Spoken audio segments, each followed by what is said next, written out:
What's up, guys? Josh Lau here at TheCardGuyz, and today I'm going to be bringing you guys my Dorinthea Ironsong RTN deck list. I have gotten a lot of requests for deck lists for the RTN season, and I'm going to be bringing you guys what I think is the strongest deck that is available to Warriors at the moment. It is not a traditional Dorinthea list. It is not a list that plays fair, because frankly, the metagame is not very fair. You will notice that this deck list, just at a glance, if you're very familiar with Warrior, there are a lot of cards that are not on your screen right now. And, well, we're going to go through it, and I'm going to tell you why I have decided to build my Dorinthea deck that is using Dawnblade and Jubil and Count Your Blessings and, some new tools from the Hunted. Why I decided to build the list like this instead of one of the more traditional, aggro Dawnblade or snowball Dawnblade builds.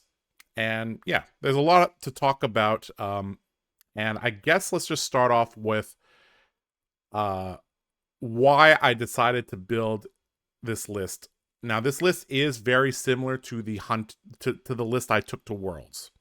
There were many updates though, because Hunted came out, so we have cards like Jagged Edge. We have a little bit of changes in our blue base.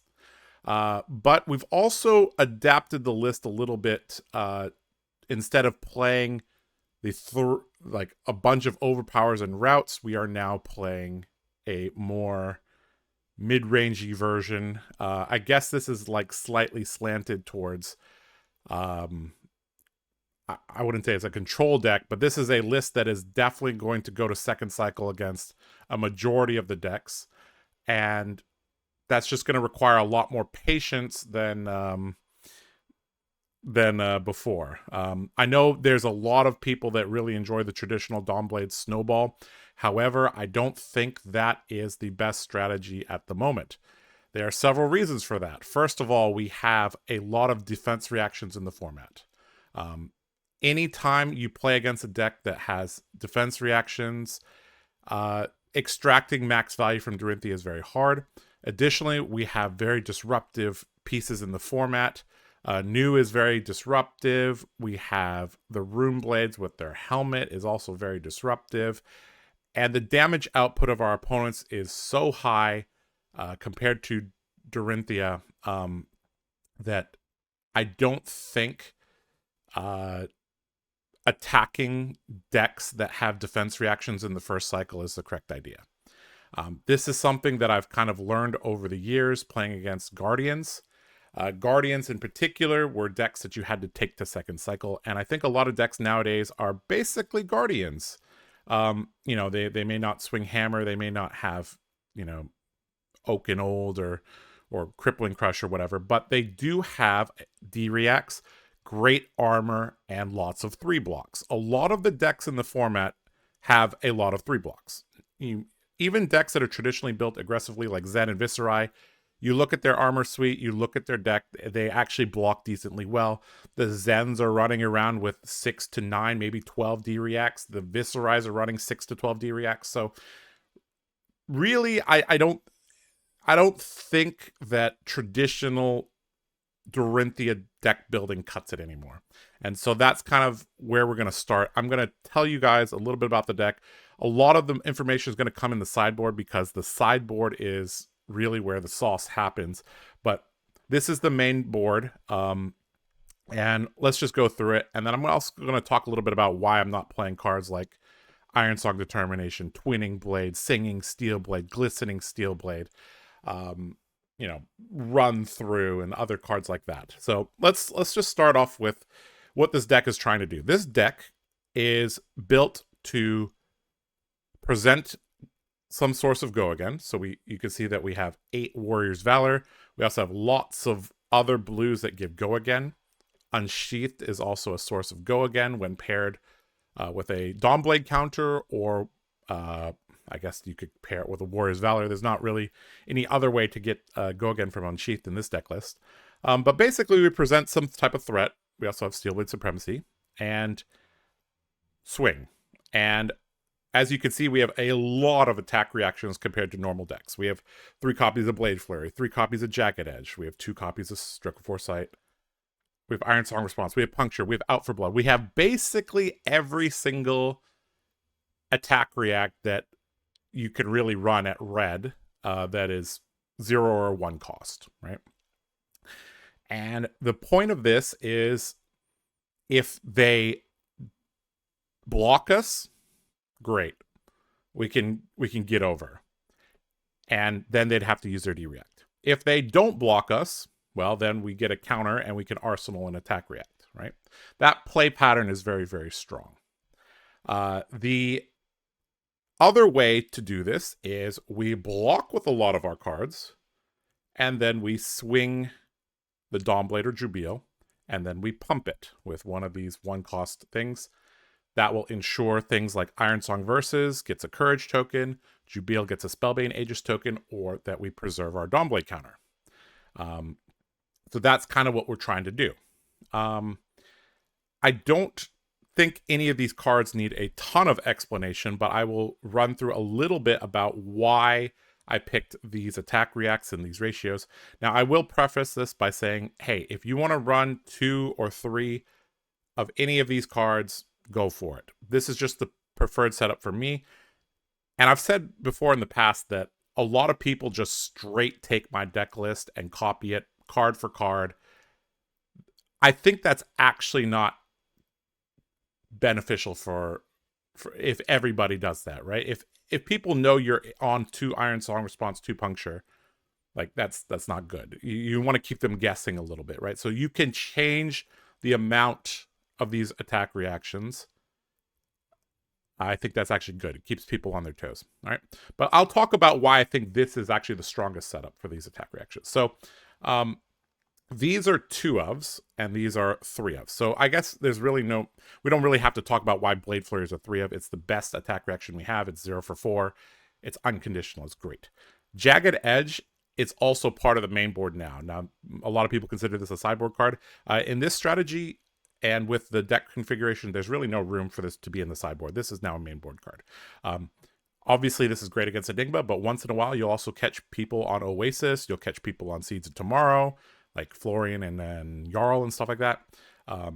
And, take it on the chin or, the Earth Boots or whatever. So there's a little bit of a play here. Also, it's decent against Prism as well. So that's a good card.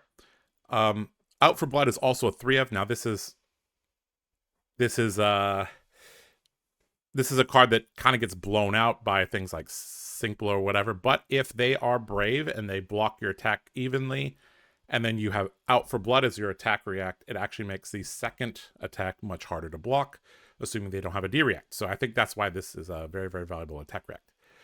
The reason why these are 2 ofs, Puncture is not that great if you don't have Singing Steel Blade, because, if you go Singing into Puncture, that would be +5. It gets around Sync Blow.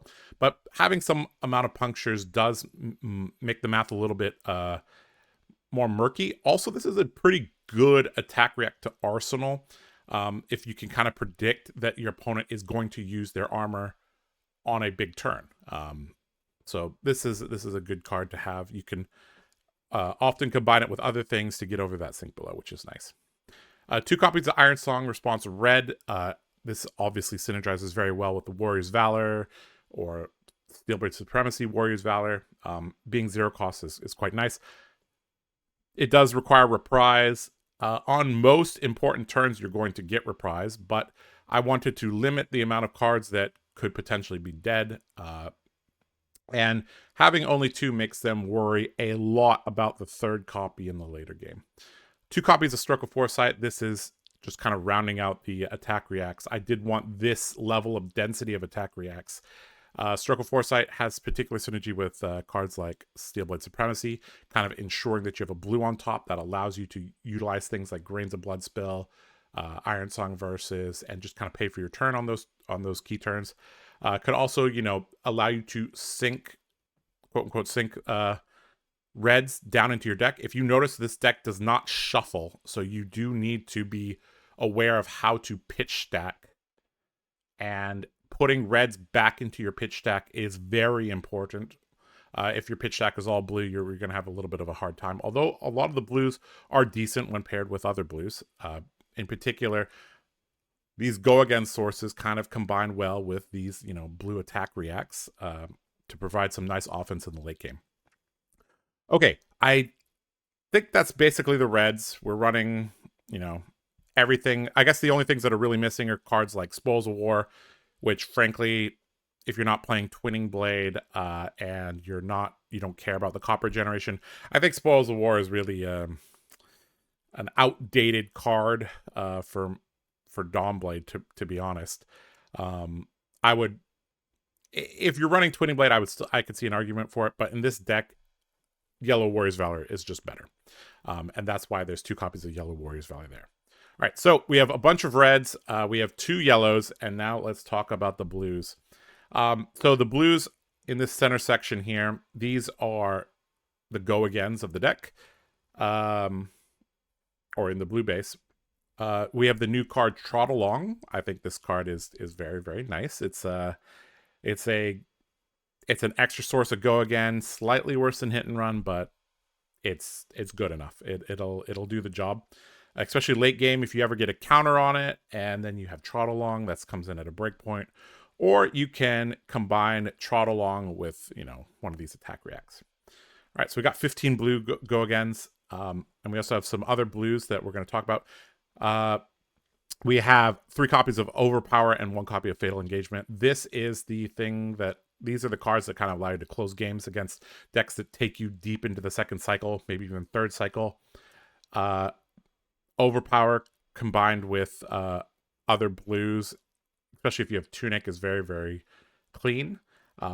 Fatal Engagement, this is a card that is just giving you a little bit more power in the late game. Also, this, if you have to block with your Tunic, Fatal Engagement becomes, a good way to close. Overpower is not that great for closing when you don't have a Tunic. We have 2 copies of Nip at the Heels. This card is, for the most part, better than Iron Song Response, although there is a niche situation where New could use this against you. You could run Iron Song Response or Nip at the Heels. There's a lot of News in your meta, go for it. Run Iron Song Response instead. We got 2 copies of Provoke. This card, like I mentioned in one of my previous videos, I think this card is much better in Dual Wield Warrior. But having this effect in a Dawnblade Dorinthea deck, I think is fine as well. Although we are not going to be thrilled to play this when they don't block, and because we don't have Twinning Blade, we're not really thrilled to play this to cause them to overblock. But this could allow for a late game situation where they overblock. Let's say you have a Dawnblade counter, you come in for 4, they block 6, you provoke, cause them to block 9, and you arsenal a strong card. That turn cycle is very good because what type of meaningful offense are they going to create off of 1 card? So provoke is a nice second cycle trick to set up a killing move. I would not really rely on this card in the first cycle because the math just really isn't there if they're not blocking and we don't have Twinning Blade. Okay, you may notice that there is a good amount of blues in this deck. I believe there are, let's see, there's 15, 18, 19, 20, 21, 22, 23, 23 blues, which is a little bit higher than most decks. Most Dorinthea decks run somewhere between 20 and 21. They're very heavy on the reds and yellows. They kind of use the yellows to make up for the fact that they run a lower blue count. Because we run so few yellows, we do need to run a bit more blues. Also, we are very, very interested in running Arcane Barrier 1 against the Rune Blades. So having a larger amount of blues is good. Okay, I need to talk a little bit about, I guess a little bit more in depth about why there's no classic Dorinthea cards like Iron Song Determination, Singing Steel Blade, Twinning Blade, etc. Those cards were good. However, I don't know if they are good at the moment.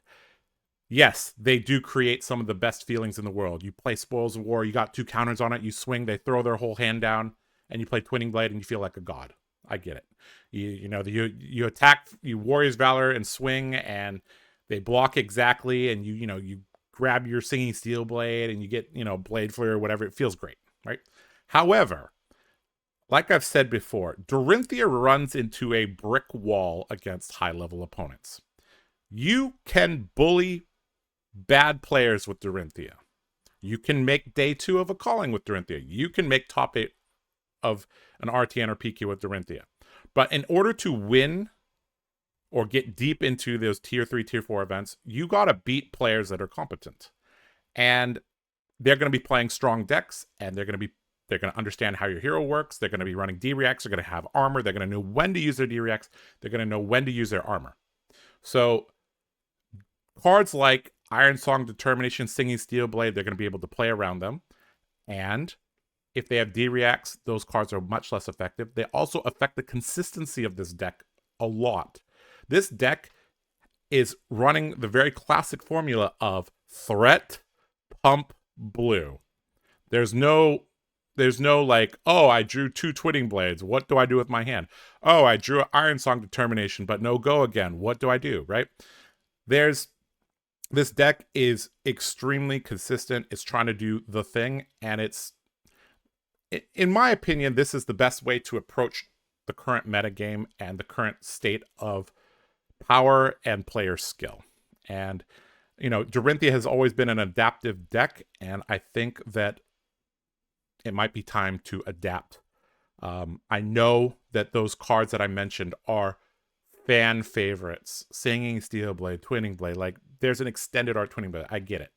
But if you want to win, especially against very tuned aggro decks, some of the best disruptive decks in the game, and against, you know, decks that are just powerful like Rune Blades, I do think this is the necessary compromises we have to make. I do miss those cards, but if you want to win, there is a trade-off that needs to be made.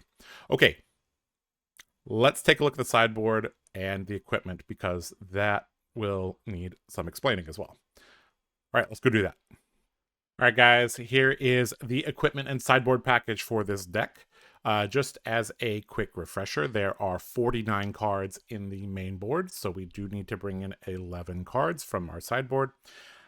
Let's take a look at the equipment first. We have 10 pieces of equipment, and we have 2 cards in basically each equipment slot. So let's talk first about Dawnblade versus Jubil. So Dawnblade is used in every matchup other than against some of the Rune Blades. So Jubil is used against Aurora, against Florian, and against Ocilio. And I would recommend the Dawnblade against everybody else, including Viserai, Vincett, and Verdance. The reason why we played Dawnblade against Viserai and Vincett is because they can set up. And basically what the game is going to be like is they're going to start off being pretty aggressive against you, and you're just going to block everything. And eventually they're going to realize, oh, this Dorinthea is blocking everything that I'm doing. I don't have enough damage to kill them if I just keep doing what I'm doing. So what they're going to do is they're going to switch into a more of a defensive setup style. They're going to try to put Malefics on the board, and they're going to try to play the birthday cake. They're going to try to, you know, go real hard with a Mordred Tide turn and burst you down, and then set up again, and then burst you down. That's what they're going to try to do. And Dawnblade basically says, all right, cool. You tried to do that. You try to set up against my aggressive style with lots of pumps, go-agains, and all that, and we'll see if you can get there. Now, if you play Jubil against them, there's no threat, right? Dawnblade has that threat of, okay, you want to set up, there's a punishment for that, right? Verdance also, you don't want them to go to second cycle, because that's how they kill you. So I think against Verdance, you have to be quite quick. So that's basically Dawnblade is played in every single matchup. Jubil is literally for 3 matchups. Okay. If Aurora, Florian, and Ocilio are not very prevalent, you can actually cut this card. And you could probably add just another card into the main deck that you like. All right, let's talk a little bit more about the equipment. So we have Crown of Providence and Kabuto of Imperial Authority. You're basically running Crown in most matchups, especially those that are a little bit more aggressive. However, Kabuto does have some, it's a new tool. I'm still learning how to use this card correctly, and the threat of Kabuto does, either extract a lot of value directly or it causes your opponent to play differently. Like Sindra can't really go for a spreading flame style of combo if you have Kabuto, although most of them are built a little bit more, head jab dot deck style. But Kabuto is still very useful against particular decks, and I think it's worth the sideboard slot. In the chest slot, we have Grains of Bloodspill or Fendel's Spring Tunic. Grains of Bloodspill is for the faster matchups that you don't expect to go more than, 8 turns. So basically, Grains of Bloodspill would be paired with a lot of the defensive cards, and you would play very aggressively, and you'd use your D-Reacts to extract a little bit extra value. Grains of Bloodspill is actually extremely, like the Vigor token is extremely important because we have a lot of one-cost attack reacts. And also, that allows you to block with your whole hand and just swing back with Dawnblade. Very, very important card. And generally, you're going to be using extra resources for Grains, not for Ironsong Versus. For very, very long games, Tunic is extremely good. This allows you to go with play patterns like Warrior's Valor, Swing, Pitching a Blue. Play a 1-cost react. If it gets through, then you Tunic Swing again, threatening a counter. And that gets you a lot of tempo. And it's one of the best ways to use the card. Although we don't have cards like Oasis or Shunt in the sideboard, this card is still extremely valuable. In the arm slot, we have Ironsong Versus, no Braveforge Bracers, Ironsong Versus, and Vambrace. And the reason why we don't have Bracers is because we're not, if we hit, great, but we do want our 1-card plays to be good, which Ironsong Versus allows you to do that, because you can pitch a blue, Ironsong Versus swing, pump with a weapon, or pump with an attack react, and then, hey, you kept your Dawnblade counter, or you got a Spellblade Aegis token, and you got a Courage token, which is really nice. You can also do some bluffing with this card that, it also, this card is generally going to be used on the first swing. When you could also, what do I mean by use this as a bluff? You can activate this and then play several non-attack actions and then swing. And basically using Ironsong Versus is basically telling your opponent, I'm going to hit you this turn. Or it could incentivize them to block, which allows you to turn on Glint. So this is a card that you're going to have to figure out how your opponent likes to play. This is something that this deck is going to get to do because you often take the game quite long. You'll develop a sense of their patterns, and then you can use this card better. Vambrace's Determination is quite good against Enigma, especially with all these pumps and with Jagged Edge. This card is great. Remember that Vambrace's effect lasts the whole turn. This is something that I've forgotten from time to time. Even if you don't hit, I guess because there's no Twinning Blade in this list, that's an irrelevant point. But for those of you that are running Twinning Blade, remember that Vambrace lasts the whole turn. Or I guess there's another situation. If they play Ward on your second attack, then yeah, that would be... Yeah, if they don't have Ward, and for some reason you use this on the first swing, yeah. All right, that's beside the point. Okay, in the boots, we run Bolters against a majority of the decks. When we need Arcane Barrier against the Rune Blades and the Wizards, we'll run the Null Rune Boots, and yeah, we'll go from there. Yeah, so Bolters generally try to hold this as long as possible. Because we aren't running Twinning Blade, we're not going to be hitting 3 times, so you can use this a little bit more loosely. So if you have a supremacy turn that hits, you could just kind of go for it, extract that 5 value as you can. But if you hold this to the late game, there are some nice play patterns that are enabled by not having to play a go against source at the beginning. Also, it forces them to block. You're more likely to get reprised in the late game if you still have your bolters up. Okay, let's take a look at the other cards, and these can be very easily split into defensive cards and healing. And they basically serve a purpose of extending the game and also withholding information about what you're going to do. So are you going to play an attack react? Are you going to heal? Are you going to set a card into arsenal for defense?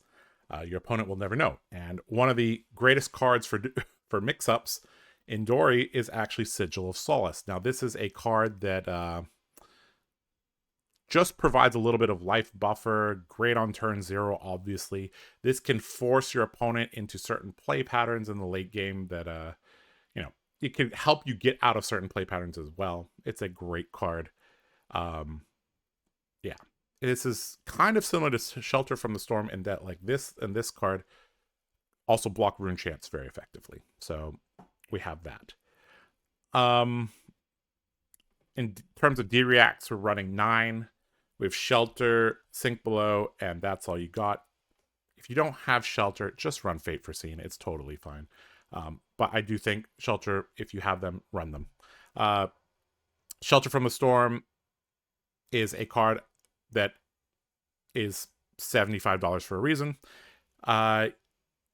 Generally, you're going to be using this as a D-React, although the ability is quite useful against decks that, are flicking things with on hits or, coming in with breakpoints that are very annoying. So there's that. Sink Below, I don't need to explain to you guys why Sink Below is good. It serves another purpose, I guess, in this deck, because like I said, we do not shuffle our deck. So having access to a card that allows us to put gas back into our deck is actually quite good. Sometimes you should sink your gas back into your deck, especially if you put several blues or a blue that has Go Again. One of those 15 blues that give Go Again, that would be a great time to pitch an attack react or sync an attack react with that for late game. That's all you got, I think, is extremely good in this current metagame. There are a lot of things that you're going to be able to, block basically for free and get a card back. Now, because the deck is designed in a very consistent manner, generally what you draw is going to be fine. So, that's a strong card. 3 copies of Snag, I think it's kind of mandatory in this current metagame. It's extremely good against Mario. Against New, it stops Pummel. It's a strong card. Also, it being a blue allows you to sideboard up to 26 blues against the Rune Blades, or any decks that you need a little bit more consistency, you could just bring in the Snag, even if it doesn't have a lot of effectiveness against them. For example, against decks such as Zen, I would probably sideboard just like this, because we need to bring in 11 cards, right? So you might be like, well, Josh, Snag doesn't do anything against them. Well, except for E-Strike, as we learned at the PTI event. It just creates more stability in your energy base. It also allows you to race more effectively. And because you have grains, you always have an outlet if you have double blue and you're being aggressive. Okay, finally, we have Count Your Blessings. Yes, this is the mini card. Yes. I can hear the boos. But I think this card is actually extremely important for the strategy of this deck. This allows you to get into that second cycle where it allows you to deplete their deck of D-Reacts. And that is really the important thing, is when people are running around with 6, 9, 12, 15 D-Reacts, why are you beating your head against the wall? Just extend the game to second cycle, pitch stack correctly, and see them squirm when you come in with Warrior's Valor Swing holding 2 cards and they don't have a D-React. I've played this deck quite a bit, and I've always seen my opponents like their demeanor changes over the game. You know, the first cycle they're confident, they're like, yeah, I got D-reacts, I'm super safe, and then all right, I just drag the game out with my healing, and we get to second cycle, and I maintain life parity because these are all, you know, above rate cards. Also, my deck blocks every card in the main deck blocks for 3, right? So we often get into second cycle 25 to 25, and I'm like, all right, now the game really begins. And you know, I know so many people love the aggressive Dawnblade. I get it. I know the dopamine high, but I really do think that extending the game against this current meta game is generally valuable. Now, you can race with this deck. Like I said, if I'm playing against Zen, I'm not bringing in any of my heals, right? I'm not bringing in my Tunic. We're going to play Crown of Providence, Grains, Iron Song versus Bolters. And we're running our D-Reacts, 2 snags just to up our healing, or not healing, blue count, right? Same with Syndra. I'm running the exact same thing against Syndra and Zen, right? And this deck has the ability to punch them in the face and kill them. Just because you have a defensive set of cards does not mean that your deck does not attack very well, because your deck does attack very well, because you have threats, pumps, and blues. So when your opponent stumbles a little bit, you can take advantage of that. Or if they try to set up a little bit, you have the ability to close the game pretty quickly. All right. We will have a full sideboard guide for this deck list available on the TheCardGuyz Patreon. If you want to check that out, it'll have all the matchups and, you know, a little bit of strategy tips for all of those. But yeah, this deck, I think, is the way to play Dorinthea currently. I also think that this deck list is the strongest way to play Warrior at the moment. We have seen a little... I'm recording this between week 1 and week 2 RTN, so we have seen that, hey, decks like Viserai, Aurora, New, Syndra are very, very popular, right?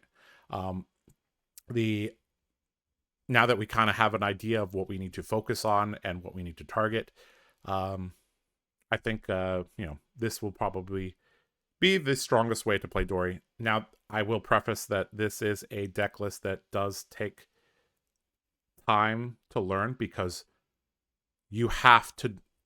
This deck list is actually much harder to pilot than it looks like, because you have to understand, one, you have to understand your opponent's strategy, and you have to understand how you interact with their strategy, right? You also have to be able to pitch stack. You also have to you need to pay attention to their threat density and the threats left in their deck, right? And you have to know when to attack and when to defend. And that, you combine all of those things together, and this deck list is kind of difficult. Also, if you've been playing aggressive Dawnblade Dory, it's going to be a little bit of a transition for you to be like, oh, wait, I don't have Twinning Blade, I don't have Singing Steel Blade, what do I do? I don't have Glistening Steel Blade. Well, I think those yellow cards are a little bit old-fashioned. Let's just put it that way. All right. Yeah, I'm sure you guys are going to have lots of questions. You can leave them in the comment section below. Or if you have feedback or whatever, you can put them down below. Yeah, so if you take this type of style of deck to your RTN, good luck. I hope that you can take down an RTN or two. Dory could use some more LL points. Let's just put it that way.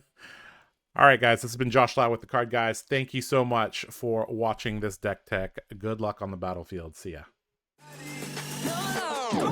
Hey, man, did you get the KO deck for Worlds? No one's doing that, okay? Like, Earned to play whole horse now. Don't kill him. Get greedy. You're doing it too. All right. Some guy, Josh Lau. Put him in the middle for now. I like it. That's perfect. All right, next year. RTN champion. Yeah, we're gonna have to order a couple more. Thanks for watching the video. Here's some more TheCardGuyz videos you might enjoy.